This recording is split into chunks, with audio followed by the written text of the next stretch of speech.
हाँ माता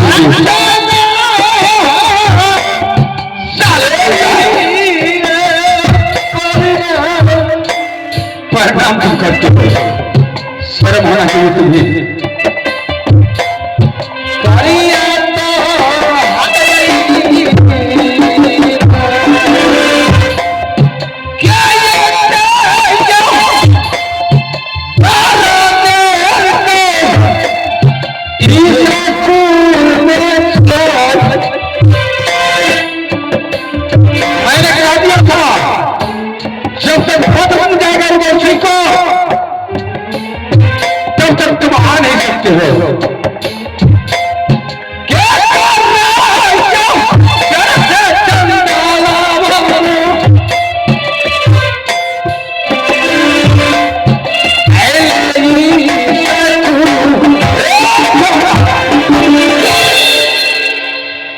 देखो पिताजी, इसको जाने का वक्त मैं तुम्हें कहा दिया था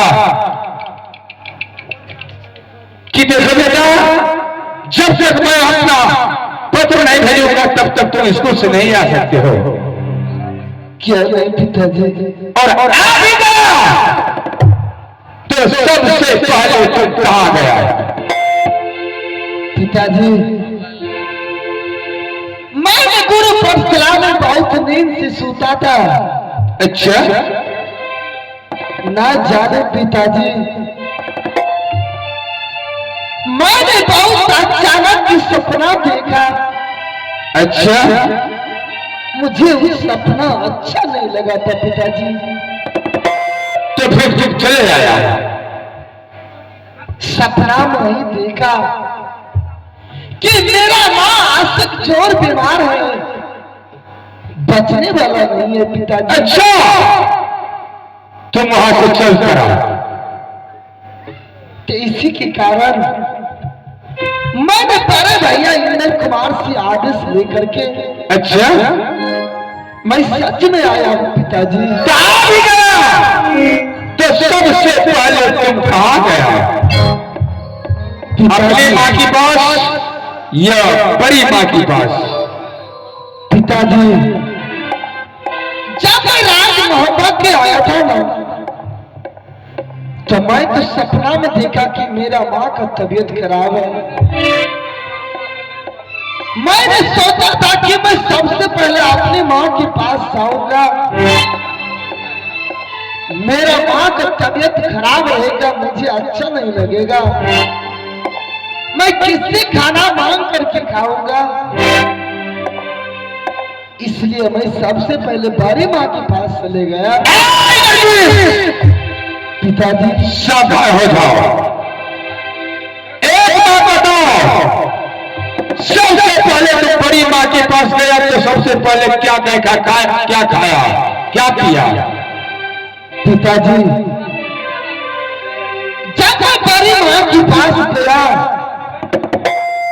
तो सबसे पहले बड़ी माँ को प्रणाम किया। अच्छा? उसके बाद मैंने बड़ी माँ से बोला कि हे बड़ी माँ, मुझे बहुत जोर से भूख लग गया है। अच्छा? मुझे कुछ खाना जल्दी में खिला दो, मैं अपनी माँ को देखने के लिए जाऊंगा। तो फिर उसके बाद क्या हुआ? खाना तेरा बदला हो पिताजी। अच्छा? बस्तर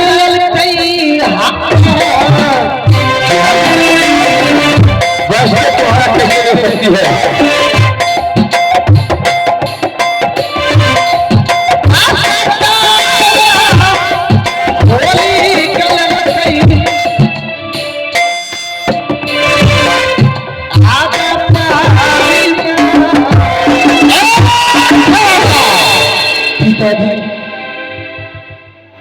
उसके बाद क्या हुआ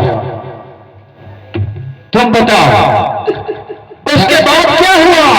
उसके बाद हुआ पिताजी कि प्यारी माँ ने बोला, बेटा तुम्हारी बस्तर बहुत गंदा है। अच्छा?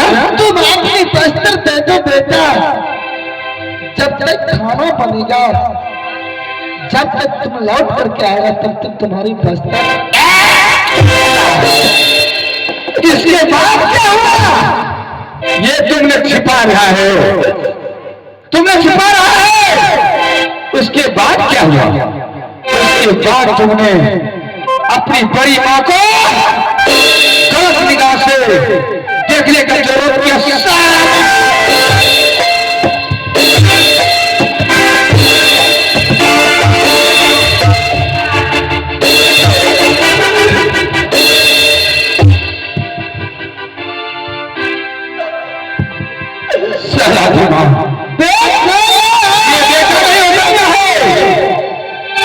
ये शैतान से गालियां हैं।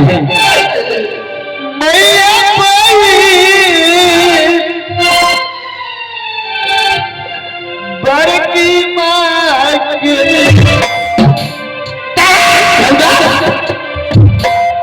माँ को माँ ने समझा तो क्या समझा तुमने?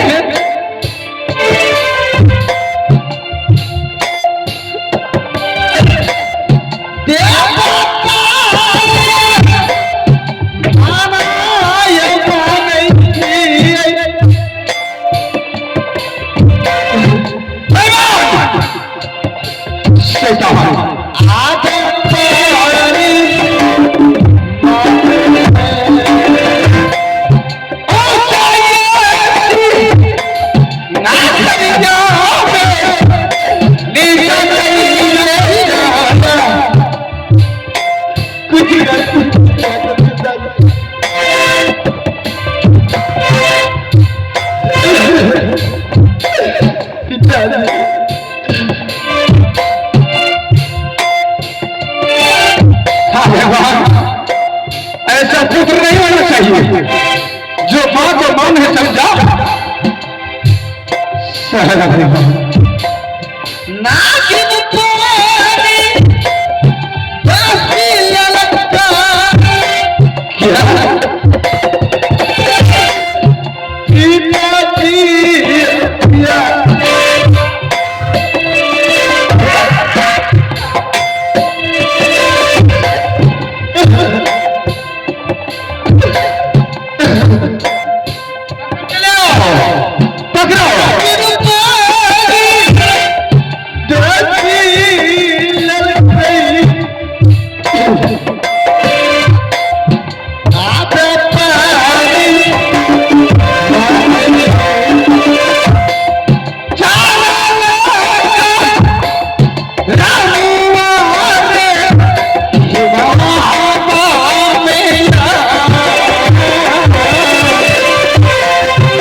छोटे महाराज बोलो महाराज, जैसे आपके पुत्र एनर्जिक है वैसे मुझे आप भी वैसे मानना।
आपसे शक करवा लिया क्या पिताजी?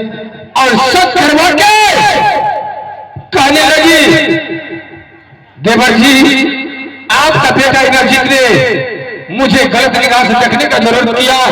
एक मिनट मेरा,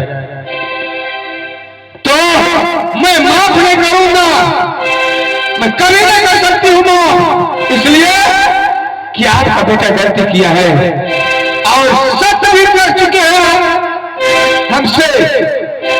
सच मैंने कर लिया इंद्रजीत, भाभी माने मुझसे मांग दिया तुम्हारा कलेजा। महाराज, आपके रानी, बड़ी रानी माँ आपसे वचन करवा लिया, वचनबद्ध हो चुके हैं आप। तो सबसे पहले महाराज कम से कम एक मेरे मुखारबिंद से सुन लीजिए, पूरा ये वचनबद्ध हो गया तो जहां आप इंद्रजीत को ले जाइएगा वहां मुझे साथ ले चलिए।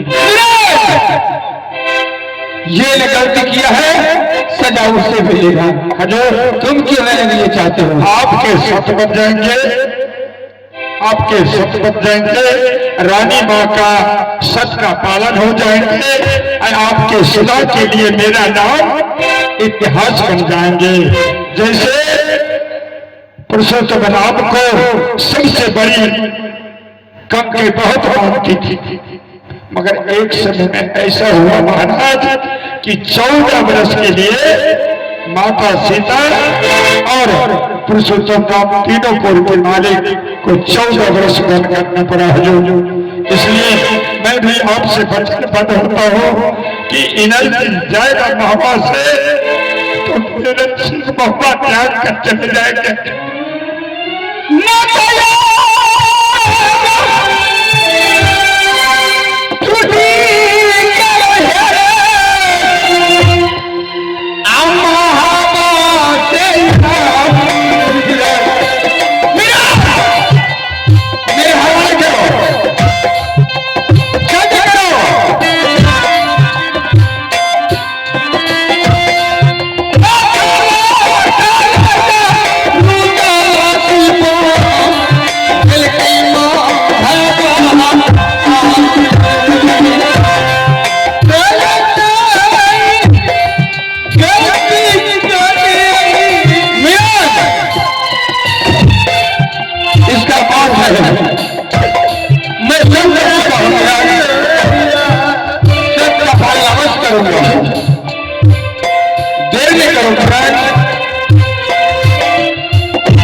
चुका हूं।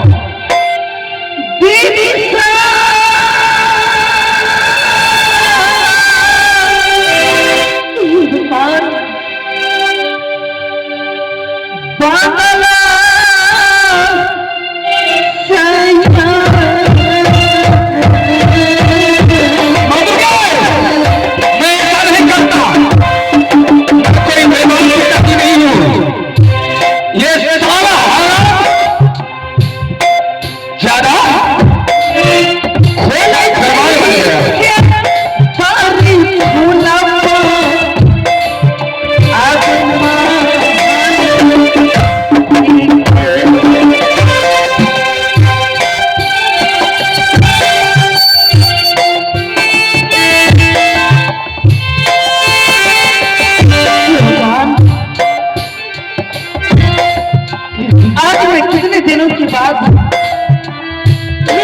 चांदी बंगला चुकाई हूँ, परंतु अचानक मैं अपने पुत्र की आवाजें सुन रही हूँ। ये कैसा आभास है माँ?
तुम स्कूल से आए हो और किस तरह तुम्हारे राजवस्त्र कहाँ है बेटा? तुम इस देश में कैसे मेरे पास आ सकते हो और तुम इस तरह आंसू गा रहे हो अपनी माँ के सामने? मेरी माँ, मैं क्या बोलूं? कौन बार दीपाता परलो क्या हुआ इसी बेटा?